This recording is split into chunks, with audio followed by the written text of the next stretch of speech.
What's going on, Bottom Line viewers? It's just me today. It's Mitch of the Bottom Line View. I'm here to talk about the Nashville Predators versus the Anaheim Ducks. Game number 5. The Nashville Predators do beat the Ducks 3-1 on the Ducks' home ice. We had a huge game, obviously, but a crazy game, to say the least, because this was a game that had a lot going into it. Of course, we had the Johansson injury, which was just announced like 2 days ago, maybe yesterday, but 2 days ago at the very latest. Maybe it was yesterday. I don't remember. But we had the Johansson injury. We had the Mike Fisher injury. We had, in this game, we had Gibson get injured. So there was a lot of crazy stuff happening in this series. And there's a lot to talk about, just about the series in general. Now, we'll talk about the game. We'll talk about the series. I haven't had, a chance to talk about the Penguins series as well. And if there's some people that are wanting to know about my feelings, because I am a Penguins fan, about that series currently, you guys can ask me in the live chat. It's nice to see you guys once again, Predators fans. Kyle, he says Preds in 6. Katana is in here. Preds in 6, still looking good. Packer says Preds did it without Johansson and Fisher. Fair play to them. Katana also says, go Preds. Josh says, this series is so much better than the East. Game for game, I would probably say, yeah, it is probably a little bit more exciting than the East. But it is good that both of these series are close. I mean, we're not having any sweeps. We're not having any 5-game series. So that is nice to know, and that's nice to, have as a fan.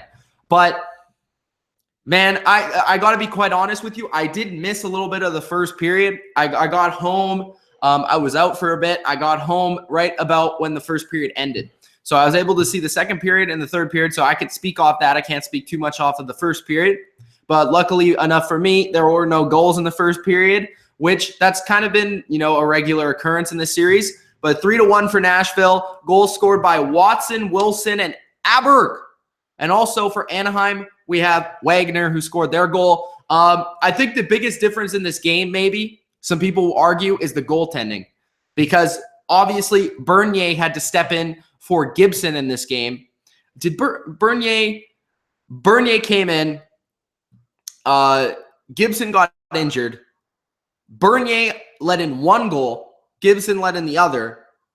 Anaheim was up 1-0 early. So as soon as Anaheim scored in the second period, I was kind of like debating in my head. I'm like, is this kind of like are we seeing the end of Nashville's run? I know it's only 1-0 at the beginning of this game, and it was only in the second period. But for me, I was just sitting there and I was watching this game, and I'm like, Johansson is hurt. Fisher is hurt. These guys seem like they're not really playing the best hockey right now. They've played a lot better the last couple of games. Can they do it without these guys? And also, can they beat a team like the Ducks, who's a very good team? But once the game changed once Bernier went in net. You just sense that Nashville kind of got a lift of confidence, a lift of momentum, because they also saw that Anaheim, Anaheim is human. Their guys are going to get hurt too. So it almost gave them a spark in a weird sort of way. But Nashville absolutely played the better hockey for at least the third period, probably half the second period. I thought Anaheim played a very good beginning of the second period. And it was a back-and-forth game for the most part, a lot of chances on both sides of the puck. But I thought the Predators, for whatever reason, once Gibson got hurt, it just seemed like once Bernier went in the net, Nashville got this spark. I don't know if you guys noticed that as well, but that's kind of what I noticed. So Nashville does win the game 3-1. Going through some of the penalties here, we had a lot in the first period, and actually something that we haven't been seeing too much of is actually, a lot of penalties in the third, but that was because it was right at the end of the game. Like if you look at the penalties, the game was basically over, right? Nashville, Subban gets a roughing penalty, and that sparks, Perry gets a misconduct, Ritchie gets a roughing, Kesler gets a roughing, Ekholm gets a roughing, Fiddler gets a misconduct. All these guys were getting penalties at the end of the game. This is a hockey series. Now, I was talking to an older gentleman, a hockey fan as well last night. while I was doing my commentating gig for, junior lacrosse here in Vancouver.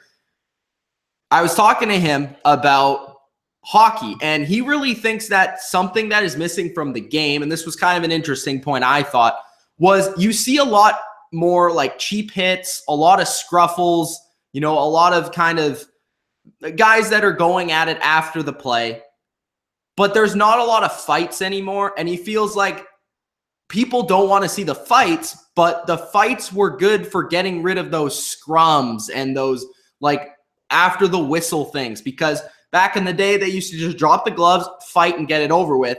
But now there's cheap hits to the head. There's hits on the back. There's hits after the play. There's weird hacks and stuff like that going on when the hockey isn't even being played. And he just said, the fighting would take that right out of the game. I think that we're seeing that a lot in the playoffs.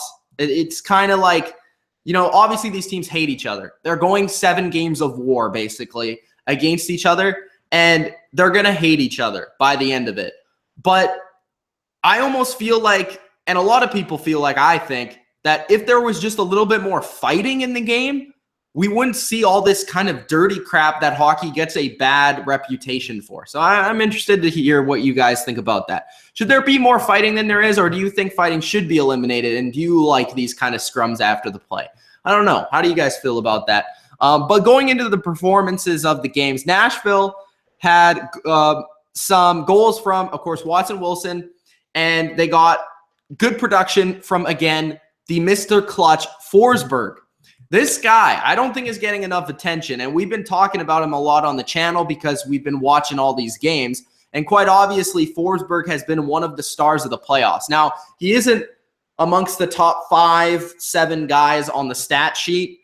I'm actually interested to hear where he is on that. I don't actually know how many points he has, but he's been coming on really, really strong these last few games, and specifically in this series, and really in the third period.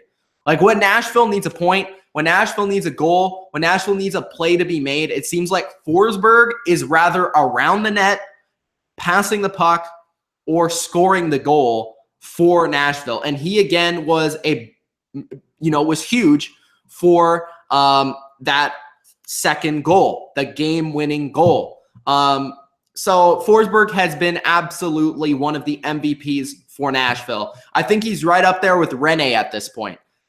This was the first game in 4 games that he didn't score a goal, but again, he did have an assist, and it was on the game-winning goal. So I think you need to put Forsberg right up there with all the Conn Smythe guys at this point. He's been playing fabulous. In this game, he was a +2. He had the assist, 4 shots on goal, a hit, a block, and 2 takeaways. He gave no pucks away. He just had an overall very good game on the offensive and defensive side of the puck. He also plays with a little bit of an edge, which, sorry if this offends anybody, but European players don't usually play with that edge. And I like to see that from Forsberg. Ekholm, another strong game for him. He did have those penalties at the end, but he had 2 shots on goal, a hit, a block. The defense for Nashville, I thought, was again pretty solid. Subban again getting on the board with an assist, having 3 hits, 2 blocks, 1 shot.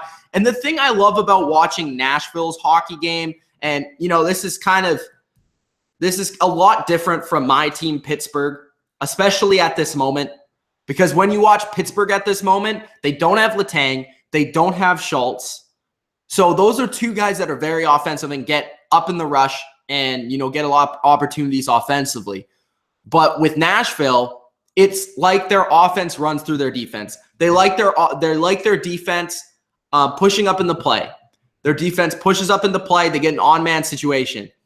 Their defense in the offensive zone, even, they're constantly moving. They're constantly, operating to get open for those one-timers, those slap shots, those big shots. And also everything runs from there. Once they get that point shot, they go to the net, they try and get the rebound. A lot of Nashville's goals are kind of dirty style goals. They get in front of the net, they screen the goalie, they get a rebound, or they get a nice pass across from maybe a shot that was blocked or something, and they work from there. But a lot of their offense is from their defense, and to have guys like Subban, Josi, Ellis, this was the biggest X factor for me in the Western Conference when we were talking about halfway through the Nashville-Chicago series when we were really starting to realize Nashville's got something going. And I was like, man, I don't think anyone wants to play Nashville because of how good and how active a defense is. It's one thing to be really good in your own end as a defense, but when you're also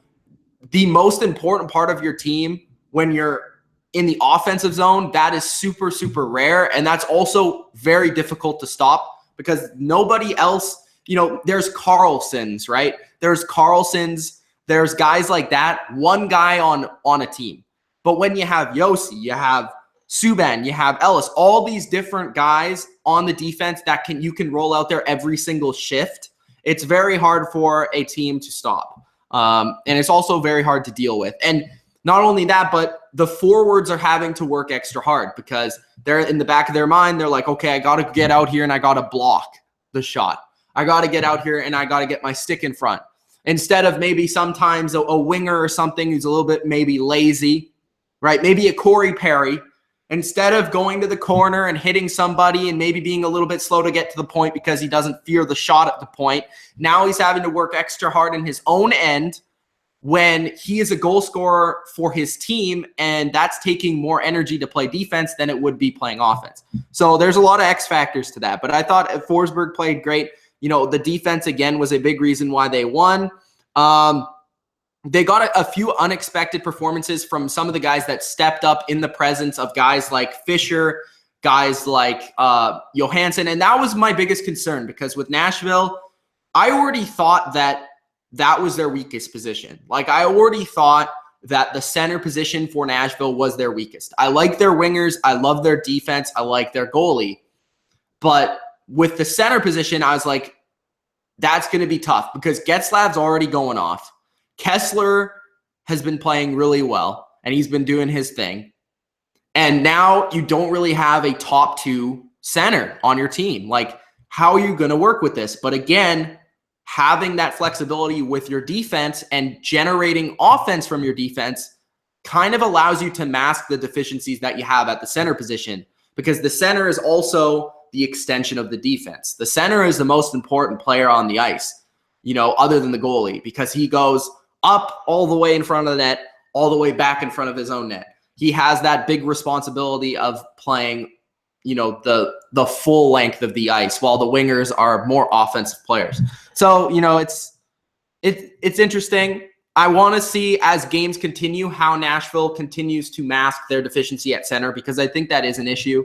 Now, they did have some great performances with their players here and there tonight with their centers, but that is going to be an issue, especially if they play Pittsburgh, because of Crosby and Malkin. That might be a little bit an issue, but, as long as they win this series and they keep winning games, nobody's going to argue. Looking at Anaheim, one of those centers that did take advantage was Wagner. He had a goal in this game, had 3 hits, a shot, and a block. Montour, one of their defensemen, had an assist, 5 shots on goal, and 1 takeaway. Silverberg, I think, has been fabulous throughout this entire playoffs. He was a -1 in this game, but he did have an assist, 2 hits, 2 shots on goal. Getzlaf, not his greatest game. He still had moments. He still created plays, but he was a -1. He didn't get on the stat sheet. He had 6 shots on goal. He was still dangerous, and he wasn't really negative. He was a negative in the face-off dot. So not the strongest game for Getzlaf. The defense did a good job on him tonight, but he was still dangerous. I thought Perry was noticeable. He had 4 shots on goal. I've been very hard on Perry. I think he did give away the puck too many times, trying to force plays, trying to make too much happen. His speed is not what it used to be, and sometimes you kind of see that, and guys catch up to him and kind of just strip him of the puck. He had 4 giveaways in this game. Kesler, again, he was around the net, especially on the power play. He was all over the goalie. He had 3 shots, 3 hits, 3 blocks, played a Kesler game. But again, when you see Kesler being -1, that's not what you want to see, because that means he's not doing his job to 100% perfection. Because when Kesler is an even or a +1, that means you're probably going to win, because he's responsible for shutting down that top line. But that's not what he did tonight. There was no positives for Anaheim, all negatives or, even. Cogliano was kind of noticeable at the end, but I didn't think he had a great game. Thompson had 3 hits. What else we got? Bieksa had 4 hits. Ritchie, who's been having a really good series, not his greatest, only had 1 shot. I just thought Anaheim had their moments and certainly had their players that stuck out at certain times. But I don't think anybody played a consistent 60 minutes in this game where you're like, wow, that guy really showed up and really played well. And of course, you had the whole situation with their goalie. Bernier had 18 saves or 16 saves on 18 shots, which isn't fantastic. But, you know, could you really blame him for those goals? I mean, they did get an empty net too. So there's only 2 goals scored on a goalie. Gibson let in 0 goals. So the beginning, forget what I said. I think I said that they scored 1 on him. Never mind. 10 shots, 10 saves. And again, I just think the Predators got so much momentum from that because they realized that, you know, something can be had here. So let's get to the chat because we have a lot of people talking in here. Katana says, this has been a really good series. Chauncey says, Brother Nero, I knew you'd come. Matty Ice says, Ducks are sore losers. Packer says, Perry with that sucker punch at the end. Matty Ice says, Philip Forsberg tied Martin Erat for the 4th most points in Nashville playoff history. Really? Really? Who's first? That's my question. Who's first? Like Paul Correa? No. Like who's first for Steve Sullivan? Can somebody find out who's first? CBR Pulse says, what's up, dogs? Packer says, that's what the Capitals' problem is. They never go for those dirty goals. Donna says, Nashville's defense is solid. They're beating a hell of a team in the Ducks. Bodo says, thank God for the hockey playoffs. The other playoffs suck. Okay, can I just say this? I haven't been covering much of the NBA playoffs, but why should I? I mean, these NBA playoffs are absolutely crap. Like, they're trash. We have 2 teams. And Isaiah Thomas was he was poking fun at Cleveland by calling them the Monstars, you know, from Space Jam. That's literally what Cleveland looks like against the Boston Celtics. Like, LeBron James looks like he is LeBron James versus a 12th grader. You know what I mean? It is ridiculous. Then we have, what else? Matty Ice said Fiddler was a monster on the faceoffs. Let's check his stats real quick. What was Fiddler's faceoff numbers? Fiddler, he was, why can't I find him? There he is. He only took 8. So he's 4 for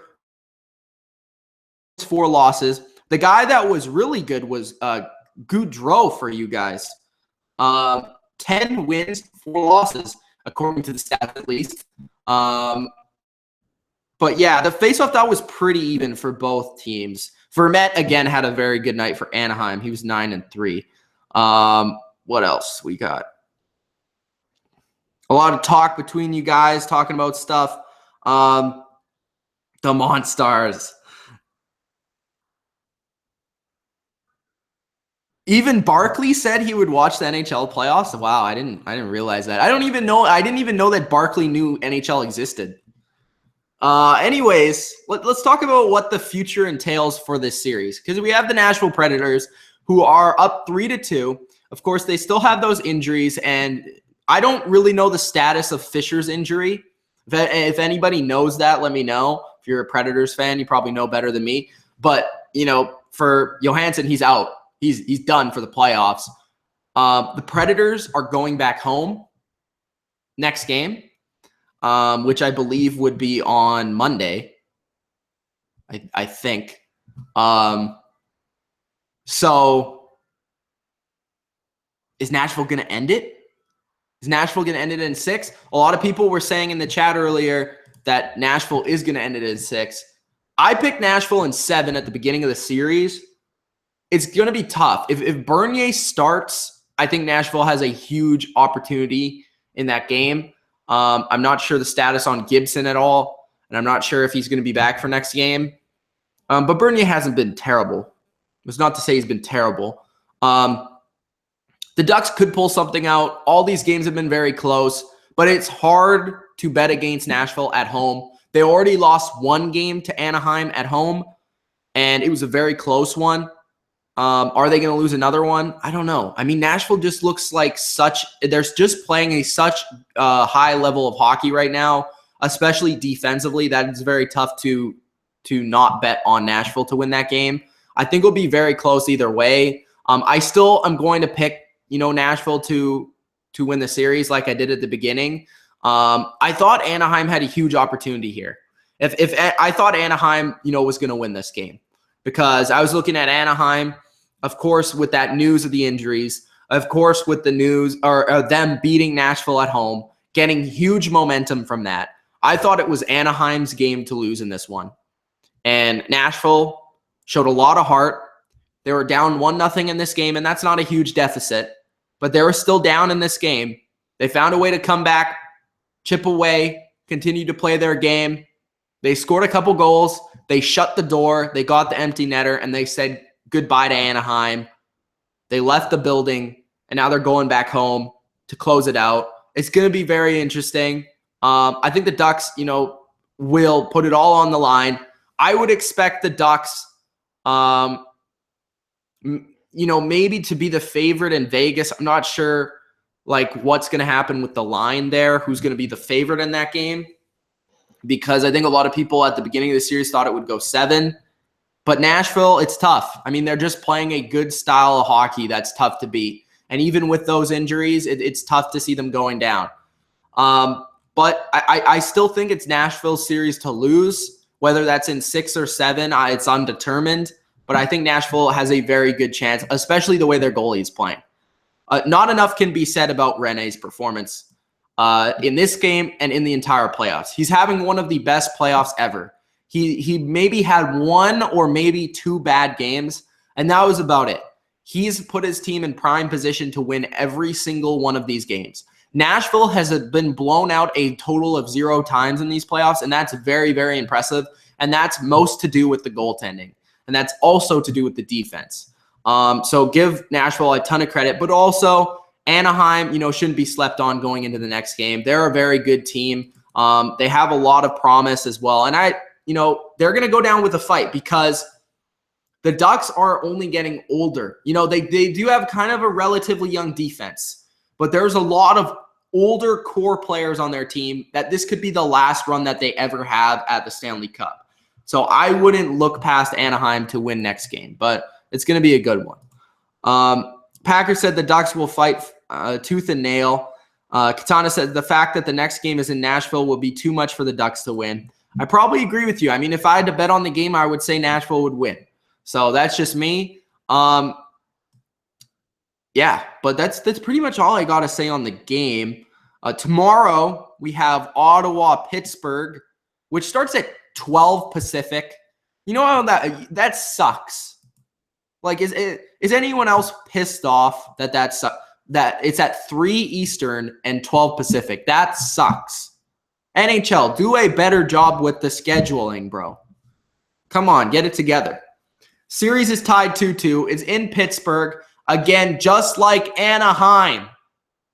Pittsburgh has a huge opportunity. Will they do it? Now, Pittsburgh in the past has proven to stand up, and they were a huge question mark going into game number 4, which I didn't get to talk about. But I would expect Pittsburgh to win. It might still go 7. I would expect Pittsburgh to win because they're on home ice. They got a huge win against Ottawa in the last game, which they really desperately needed, because if Ottawa was up 3-1, that would have been dangerous. But I liked how Pittsburgh played last game, and if they do that again, they'll probably win. Ottawa, though, Ottawa's playing solid, and you can't, if Ottawa does get a lead, look, this is how you'll determine who's going to win the Pittsburgh game. After the first period, who is dictating the pace of play and who's winning? If Ottawa is winning 1-0 and they're dictating the pace of play, then they're going to win probably. And if they're playing their style of game, then they're going to win. If Pittsburgh, even if it's 0-0, but Pittsburgh is playing their game and and they're getting some chances and Crosby's playing well and Malkin's playing well, then probably Pittsburgh will win. But I expect it to be another close defensive kind of game because that's just the way that Ottawa kind of dictates the style of hockey to be. Because, Pittsburgh is going to try and get their opportunities. They're going to try and get their odd man rushes. They're going to try and get those sexy goals. But Ottawa just plays this defensive style that forces you to play the way that they want to play. So Ottawa's been doing a great job of that. I expect that game to be another really good one. But this is going to be fun to watch tomorrow and Monday and so on. Who do you guys expect to go to the Stanley Cup before I leave? I'm interested to hear what you guys think. CBR Paul says, "Who is that hockey player you have back there?" Oh, you got a couple. CBR Paul. I only got one. It's Mario Lemieux. This is Mario Lemieux. This is Hulk Hogan, not a hockey player. I used to have Brendan Morrison up there from the Vancouver Canucks. That used to be up there. Bodo says, get your butt up early.